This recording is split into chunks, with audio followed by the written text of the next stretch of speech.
I'm José Guerra. I work as a clinical electrophysiologist at Hospital Sant Pau in Barcelona. I've been practicing for many years in the clinical field, but also in the basic research field. And right now I'm trying to understand how PFA works.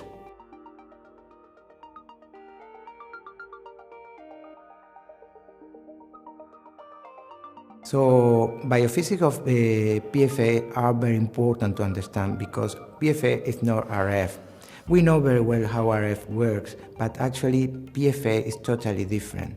In order to use PFA in the right way and to treat our patient the best way possible, we need to understand how PFA works, how the lesion that we create lesion with PFA, and how are the complications with PFA that are totally different than the complications you get with radio frequency. Understanding biophysics will let you know exactly the way to practice and the way to get the most out of the technology.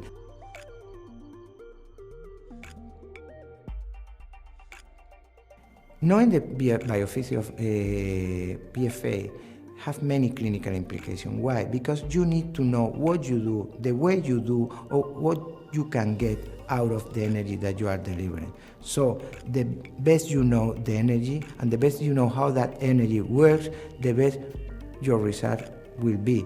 So there is a direct clinical implication. You will improve the result of your procedure and the management of your patient by knowing better what you're doing.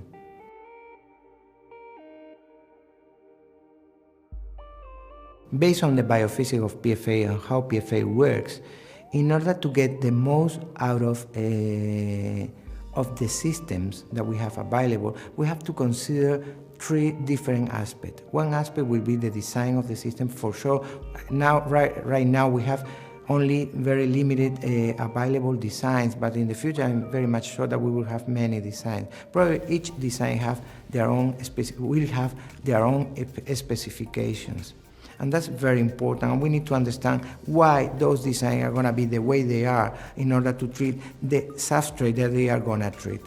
The second aspect that I think is very important is to understand that the waveform is very important. By changing the waveform, we will change the lesion that we are generating. So this second component is going to be very important in the future when we will have probably different waveform available.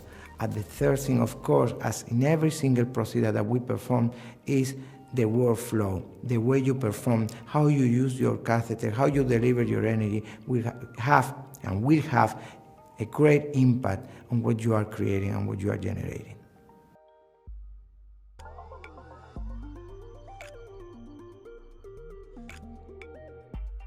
PFA biophysics, you realize that there are many aspects that have an impact on lesion creation.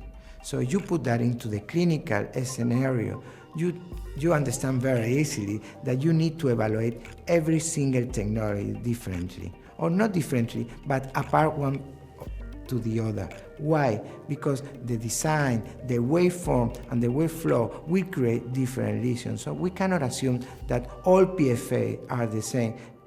We used to assume that radio frequencies were very similar, and the only kind of variable that we used to consider was the design, and maybe sometimes the workflow. With PFA, we have many more variables, so we cannot generalize result. We cannot generalize concepts. We need to understand that everything is different and every single technology is different, and lesions created by every single technology is going to be different. So they should be evaluated probably differently.